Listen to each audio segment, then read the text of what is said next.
Hello students, how are you? Welcome back. Today I am going to start another new chapter, that is electrochemistry, and it is the third chapter of our syllabus. Here we will learn what is electrochemical cells and other different cells. We will learn here Nernst equation and the numericals based on Nernst equation, EMF, Kohlrausch law, conductivity, molar conductivity. There are so many interesting terms in the chapter. So let us start our chapter. Here, first of all, what is electrochemistry? What is electrochemistry? Watch here. Electrochemistry is a branch of physical chemistry which deals with interdependence of chemical change and electrochemical energy. मतलब electrochemistry physical chemistry की वो branch है जो कि chemical change और electrochemical energy के बीच के relation को शो करती है. Electrochemistry is broadly divided into two types. That is, first one is production of chemical change by electrical energy. मतलब हम इलेक्ट्रिकल एनर्जी के द्वारा कहाँ पर केमिकल चेंज होता है. तो इसका एग्जांपल हम लोगों ने क्लास 10th में एक बार पढ़ा था मेटल्स वाले चैप्टर में. वहाँ पर इलेक्ट्रोलिटिक रिफाइनिंग का आ रहा था लास्ट में. मेटलर्जी में हम लोगों ने लास्ट स्टेप जो था रिफाइनिंग का, तो उसमें एक इलेक्ट्रोलिटिक रिफाइनिंग था. उसमें क्या होता था कि एक इलेक्ट्रोड पे प्योर मेटल क्या होता कलेक्टेड हो जाता था, दूसरा जो इलेक्ट्रोड होता था वहाँ पर डेप्लीकेट होता जाता था. तो ये चीज़ हम लोगों ने वहाँ पर पढ़ी थी. ठीक. सेकेंड जो है यहाँ पर conversion of chemical energy into electrical energy, कि केमिकल एनर्जी इलेक्ट्रिकल एनर्जी में कैसे कन्वर्ट होता है. तो इसका एग्जांपल हम लोग कॉमनली अपने वॉचेस में देखते हैं. वॉचेस में देखने का मतलब ये है कि जो हमारी बैटरी होती है वॉचेस की, इसमें केमिकल रिएक्शंस होते रहते हैं. कुछ केमिकल्स फिलअप होते हैं बैटरीज में, वॉचेस में. तो वहाँ पे केमिकल रिएक्शन होता है जिसकी वजह से केमिकल चेंज, और जिसकी वजह से कुछ एनर्जी रिलीज होती है जो कि इलेक्ट्रिकल एनर्जी में कन्वर्ट हो जाती है. और जो फिर इलेक्ट्रिकल एनर्जी में जनरेट होती है तो कुछ मैकेनिकल वर्क होता है वॉचेस में. तो हम लोग दोनों एग्जांपल्स को देख चुके हैं, बट यहाँ पर एक बार हमें फिर से उसको ब्रॉड में पढ़ना है.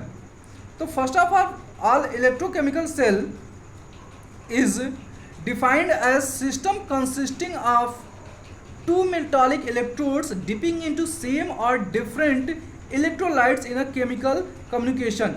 मतलब कि इलेक्ट्रोलिटिक जो इलेक्ट्रोकेमिकल सेल्स हैं वो ऐसे कुछ हो जाते हैं, टू मेटालिक इलेक्ट्रोड्स, कि जैसे इसमें एक मेटालिक इलेक्ट्रोड डिप होगा, दूसरे इसमें कोई एक मेटालिक इलेक्ट्रोड डिप्ड होगा, और ये सेम, यानी कि जिसका अगर ये Zn का रॉड है तो ये Zn के साल्ट में ZnSO4 में डिप्ड हो, यानी कि सेम साल्ट में, या हो सकता है किसी दूसरे साल्ट में ये डिप्ड हो.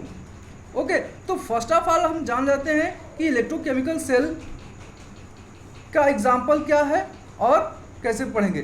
तो जो गैल्वेनिक सेल होता है, जिसका दूसरा नाम वोल्टिक सेल भी है, ये इसका बेस्ट एग्जांपल है इलेक्ट्रोकेमिकल सेल का, या इसी को हम इलेक्ट्रोकेमिकल सेल भी कहते हैं. A galvanic cell is an electrochemical cell that converts the chemical energy of a spontaneous redox reaction into electrical energy. मतलब गैल्वेनिक सेल वो सेल इलेक्ट्रोकेमिकल सेल है जिसमें केमिकल एनर्जी इलेक्ट्रिकल एनर्जी में convert होती है. आप इस बात को आप ध्यान दीजिएगा. चैप्टर हमारा रन करना स्टार्ट हो गया कि केमिकल एनर्जी इलेक्ट्रिकल एनर्जी में कन्वर्ट होती है किसके द्वारा, गैल्वेनिक सेल के द्वारा. और गैल्वेनिक सेल का एक जो मोस्ट टिपिकल एग्जांपल है that is the Daniell cell. इसके बारे में हम लोगों ने क्लास 11th में भी थोड़ा पढ़ा था. एक बार हमें फिर से पढ़ने का मौका मिल रहा है तो आप अच्छे से इसको पढ़ें. ठीक. तो डेनियल सेल क्या होता है. डेनियल सेल आप समझते हैं कि यहाँ पर आप अगर स्क्रीन पे देख रहे होगे तो यहाँ पर क्या है कि टू कंटेनर्स हैं, एक लेफ्ट साइड में और दूसरा है राइट साइड में, और दोनों में एक एक इलेक्ट्रोड डिप्ड है, जैसे यहाँ पर एक इलेक्ट्रोड डिप है और दूसरा इलेक्ट्रोड यहाँ पर डिप्ड है। क्लियर। अब देखो ये जो इलेक्ट्रोड है, ये लेफ्ट हैंड साइड वाला, ये Zn का इलेक्ट्रोड है, यानी कि Zn मेटल का ये इलेक्ट्रोड है। दूसरा जो ये राइट साइड में है, ये कॉपर मेटल का इलेक्ट्रोड है। क्लियर। और ये जो Zn मेटल का इलेक्ट्रोड है, ये ZnSO4 के सॉल्यूशन में डिप्ड है। तो ये जो सॉल्यूशन है देख रहे हो आप, क्या है, कौन सा सॉल्यूशन है, ZnSO4 का सॉल्यूशन है। सिमिलरली जो कॉपर रॉड है, कॉपर इलेक्ट्रोड है, ये कॉपर सल्फेट के सॉल्यूशन में डिप्ड है, ये कॉपर सल्फेट का सॉल्यूशन है। क्लियर। और इसको हमने एक वोल्ट मीटर की हेल्प से कनेक्ट किया हुआ है। ठीक, बाकी की बातें हम बाद में देखते हैं। तो होता क्या है ना कि जैसे ही हम इसको कनेक्ट करते हैं, इसके स्विच को ऑन करते हैं, ये इस अमीटर के इस कनेक्शन के जैसे से स्विच को ऑन करते हैं, तो उस टाइम क्या होता है, एक करंट प्रोड्यूस हो जाती है। वो करंट कैसे प्रोड्यूस होती है आप समझ सकते हो कि यहाँ पर Zn है। अब मैं फिर से ये पूरा स्क्रीन क्लियर करने जा रहा हूँ, फिर से समझाऊंगा इसको कि यहाँ पर ये Zn रॉड है और ये कॉपर रॉड है। ठीक, तो ये Zn जो है ये सॉलिड स्टेट में था और इस ZnSO4 में ये क्या था, ये एक्वस स्टेट है ZnSO4। तो इसका ऑक्सीडेशन हो जाता है, Zn का ऑक्सीडेशन हो जाता है और ये 2 इलेक्ट्रॉन अपना रिलीज कर देता है। यानी कि Zn, अब देखो कैसे ऑक्सीडेशन हो रहा है, इसके पे चार्ज क्या है, 0 है, दूसरे पे चार्ज क्या है, +2 हो रहा है, यानी कि ऑक्सीडेशन स्टेट में चेंज हो रहा है, इसलिए हम इसको कह रहे हैं कि ऑक्सीडेशन हो रहा है। क्लियर। तो यहाँ पर ऑक्सीडेशन होता है और साथ में क्या होता है, 2 इलेक्ट्रॉन रिलीज हो जाता है। तो वो 2 इलेक्ट्रॉन कहाँ रहेगा, वो 2 इलेक्ट्रॉन इस पे रहेगा, इस रॉड पे रहेगा, जो इलेक्ट्रोड है उस पे रहेगा 2 इलेक्ट्रॉन। और ये इलेक्ट्रॉन ये ट्रेवल करेगा धीरे धीरे इस साइड में दूसरे इलेक्ट्रोड पर, जहां पर कॉपर इलेक्ट्रोड था। तो दूसरे इलेक्ट्रोड पे जब जाएगा तो यानी कि इस पे इलेक्ट्रॉन आ गया, वो 2 इलेक्ट्रॉन, और इसके एक्वस सॉल्यूशन में यहाँ पर कॉपर सल्फेट प्रेजेंट है। तो कॉपर सल्फेट क्या होगा, इसमें Cu+2 है, Cu2+ है और SO4- है। तो ये जो Cu2+ इसके एक्वस सॉल्यूशन में प्रेजेंट है, वो इस 2 इलेक्ट्रॉन को जो यहाँ पर आया था इस दूसरे हाफ सेल से यहाँ पर आया, उसके 2 इलेक्ट्रॉन्स को ये क्या करेगा, ये एक्सेप्ट कर लेगा। और क्या होगा, फिर से क्लियर करने जा रहा हूँ स्क्रीन देखिएगा। और क्या होगा कि ये कॉपर इस पे लेयर जमाने लगेगा, मोटा हो जाएगा ये लेयर, यानी कि क्या होगा, ये वाला जो कॉपर होगा यहाँ का, वो 2 इलेक्ट्रॉन एक्सेप्ट करके यहीं पे चिपक जाएगा। तो इस तरह होगा क्या कि इसमें कॉपर सल्फेट, मान लो एक कॉपर सल्फेट था, वो ब्रेक डाउन हुआ Cu+2 में और सल्फेट में। तो ये तो Cu2+ कहाँ चला गया, ये इलेक्ट्रोड पे डुप्लीकेट हो गया, इलेक्ट्रोड पे कोएगुलेट हो गया, और ये सल्फेट आयन जो था वो सॉल्यूशन में ही तो रह गया। तो इस तरह टाइम टू टाइम, यानी कि आफ्टर टाइम ढेर सारे सल्फेट आयन इस सॉल्यूशन में प्रेजेंट हो जाएंगे। सिमिलरली जो यहाँ पर जैसे Zn+2, यहाँ से मेटल से क्या होता है कि Zn 2 इलेक्ट्रॉन इधर चले गए, तो Zn+2, तो इसमें क्या होगा, जो सॉल्यूशन यहाँ पर ZnSO4 वाला था, यहाँ पर Zn+2 का कंसंट्रेशन ज़्यादा हो जाएगा। तो ज़्यादा हो जाएगा तो एक कंडीशन ऐसी आएगी कि ये Zn+ जब कंसंट्रेशन ज़्यादा होगा तो ये इलेक्ट्रॉन को मूव ही नहीं होने देंगे। या फिर हम इधर समझ सकते हैं कि इधर जो कॉपर सल्फेट वाला मामला है, इसमें ये कॉपर को इकट्ठा होने ही नहीं देंगे, यानी कि कॉपर को यहाँ जाने ही नहीं देंगे। ये दोनों कंडीशन हो सकती है, यानी कि ये कॉपर जो प्लस वाला है वो सल्फेट के साथ ही रहेगा, यानी कि यहाँ पर आयंस के बीच में क्या हो गया, ये आयंस इंक्रीज कर गए, कंसंट्रेशन, इनका कंसंट्रेशन इंक्रीज हो गया। तो उस केस में यहाँ पर इंपॉर्टेंस बढ़ जाती है, ये प्रॉब्लम सॉल्व हो जाती है जब हम इसमें साल्ट ब्रिज ले आते हैं। साल्ट ब्रिज क्या करता है, ये साल्ट ब्रिज यूट्यूब शेप जो दिख रहा है ना, इसी को बोलते हैं साल्ट ब्रिज। तो इसमें क्या होता है कि इसमें हम एक साल्ट फिलअप करते हैं, और वो साल्ट क्या होता है, KCl हो सकता है, KNO3 हो सकता है, और भी ढेर सारी चीज़ें हो सकती हैं, जैसे KSO4 और NH4Cl हो सकता है। क्लियर? तो ये सब चीज़ें हो, इसके बारे में हम बाद में डिस्कस करेंगे। तो ये क्या करेगा कि इसमें जब क्लोरीन, मान लो हमने KCl साल्ट ब्रिज में भर दिया, तो यहाँ से ये जो क्लोराइड आयन है निगेटिव वाला, वो पॉजिटिव वाले यानी कि Zn+ जो था उसकी तरफ ट्रेवल करेगा, और जो ये प्लस वाला K+ है, पोटेशियम आयन है, वो सल्फेट को जाके सेटिस्फाई करेगा। यानी कि ये जो साल्ट ब्रिज होगा वो इलेक्ट्रिकल कंडक्टिविटी को, इलेक्ट्रिकल सर्किट को कंप्लीट करेगा। इसका काम यही है कि ये इलेक्ट्रिकल कंडक्टिविटी को मेंटेन करता है, और जो इलेक्ट्रिकल न्यूट्रलिटी होती है उसको मेंटेन करता है। और ये क्लोरीन इसमें आ जाएगा, इसमें, और ये पोटेशियम यहाँ पर आ जाएगा। अब चलो दूसरे फिर से समझते हैं इसको।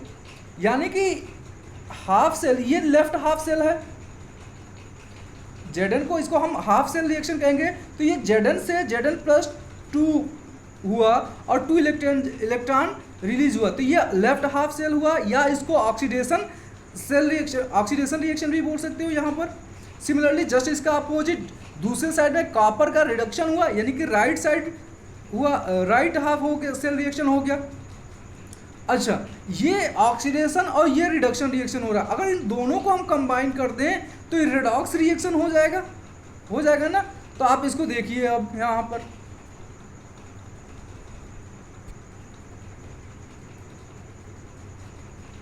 ये देखो एट एनोड। अच्छा, एक चीज और समझ लेते हैं पीछे, कि Zn रॉड को एनोड कहते हैं यहाँ पर, यानी कि ये जो निगेटिव वाला है उसको हम यहाँ पर एनोड कहेंगे। क्यों कहेंगे? क्यों? क्योंकि इस पर निगेटिव चार्ज आ गया है, इलेक्ट्रॉन्स आ गए हैं, तो इसलिए निगेटिव चार्ज। लेकिन ये कॉपर पॉजिटिवली चार्ज तो हुआ नहीं ना, कि हुआ? मैंने एक बार भी कहा कॉपर ये रॉड पॉजिटिवली चार्ज हुआ, नहीं हुआ, वो न्यूट्रल रहा। यानी कि ये इलेक्ट्रॉन इधर से आते गए और इस सल्फेट आयन के साथ कंबाइन करके, सॉरी कॉपर के साथ, Cr+2 के साथ रिएक्ट करके इस पर कॉपर क्या होगा, जमा होता गया। तो यानी कि यहाँ पर 0 हो गया, समझिएगा, यहाँ पे चार्ज क्या होगा, 0 हो गया, और ये निगेटिव, तो इसके रिस्पेक्ट में ये पॉजिटिव ही है। तो this is why here copper rod is called cathode and it is a positive and the anode is negative electrode here. Okay, this will be change in electrolytic cells, its reverse will be there. Watch here, cell reaction, and this is the theory. Pause the video and read it. अब देखो, oxidation reaction हमने बताया कि anode पे क्या था कि oxidation reaction हुआ, तो ऑक्सीडेशन के केस में ये रिएक्शन हो गया, Zn से Zn+2 में हुआ। कैथोड का रिडक्शन हुआ कैथोड पे, तो वहाँ पे Cu+2 से 2 इलेक्ट्रॉन जो यहाँ जनरेट हुआ, वही इलेक्ट्रॉन ये ले लिया, और फिर क्या हुआ, कॉपर सॉलिड का फॉर्म हुआ। तो ओवरऑल जो केमिकल रिएक्शन हुआ that is Zn plus Cu+2 gives out Zn+2 plus Cu solid. ये सेल रिएक्शन है। स्क्रीन पे आप देखो, इसको वॉच करो और बहुत अच्छे से समझो, क्योंकि इस चैप्टर में ना यही सब आने वाला है। और अगर यहाँ से अगर आपको बेसिक समझ में आ रही है ना, तो आप न्यूमेरिकल्स इजीली सॉल्व कर पाओगे। अगर नहीं समझ में आई ये सब चीज़ें, तो आप न्यूमेरिकल्स सॉल्व करने में मतलब बहुत प्रॉब्लम में पड़ जाओगे। अच्छा, अब देखो, ये सेल रिएक्शन है। इस सेल को अगर हम सेल के फॉर्म में रिप्रेजेंट करें, तो इसको ऐसे कुछ रिप्रेजेंट कर सकते हैं कि Zn ऑब्लिक ZnSO4, यहाँ पर दरअसल ZnSO4 हमने क्वेश्चन में तो नहीं दिया था, लेकिन अगर उसका कंसंट्रेशन दिया जाएगा तो वो ZnSO4 यहीं पर लिखा जाएगा, ठीक। और साथ में अब यहाँ पर 2 पैरेलल लाइंस यहाँ पर दिख रही हैं आपको, ये दरअसल में रिप्रेजेंट करती हैं साल्ट ब्रिज को। फिर इधर कॉपर सल्फेट, फिर कॉपर प्लस आयन। यहाँ पर देखो सीक्वेंस, यहाँ पर ZnSO4, यहाँ पर कॉपर सल्फेट कॉपर आयन में चेंज हो रहा है। यानी कि हम यहाँ पर ऑक्सीडेशन रिएक्शन को दिखा रहे हैं। Zn से Zn+2, इसको हम चाहे तो इस तरह भी लिख सकते हैं, Zn/Zn+2 भी लिख सकते हैं, और डबल ऑब्लिक करके Cu+2/Cu, ये भी सेल रिएक्शन होगा एक डेनियल सेल का। ठीक, तो इसमें थोड़ा सा कंफ्यूजन हो सकती है अभी बाद में, लेकिन हम यही यूज़ करेंगे। तो इधर हम लेफ्ट साइड में क्या करेंगे, हमेशा डेनियल सेल में ऑक्सीडेशन रिएक्शन को ही दिखाएंगे, चाहे जो भी इलेक्ट्रोड्स वहाँ पर ले लिए, चाहे निकल ले लिया जाए या कुछ भी ले लिया, कैडमियम ले लिया जाए, तो हम यही यूज़ करेंगे। ठीक, और इधर रिडक्शन हो रहा है, यानी कि कॉपर+2 से ये कॉपर, ये नहीं होगा। ठीक, तो इधर रिडक्शन रिएक्शन हम शो करेंगे। तो this is your Daniell cell reaction, overall reaction. Hoping that you are understanding all the things. Here function of salt bridge. Salt bridge का यूज क्या था? It maintains electrical neutrality of the half cell, मतलब electrical neutrality को ये maintain करता है half cell को। It completes the circuit by allowing flow of electron, मतलब साल्ट ब्रिज अपने में से इलेक्ट्रॉन के फ्लो को अलाउ करके ये सर्किट को कंप्लीट करता है। It minimises the liquid junction potential, liquid junction potential को ये क्या करता है? मिनिमाइज करता है। अब लिक्विड जंक्शन पोटेंशियल क्या है, इसके बारे में आपको अलग से मैं बता दूंगा, ठीक ना, या फिर आप वेट है।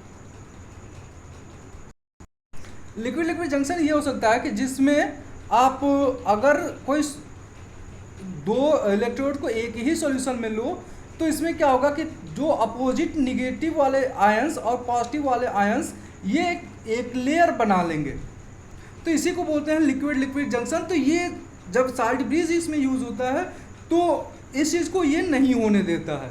ओके, अब जो इलेक्ट्रोलाइट्स होने चाहिए वो कैसे इलेक्ट्रोलाइट्स होने चाहिए वो आप देख लो। यहाँ इनर्ट इलेक्ट्रोलाइट होने चाहिए, मतलब बहुत ज़्यादा रिएक्टिव नहीं होने चाहिए।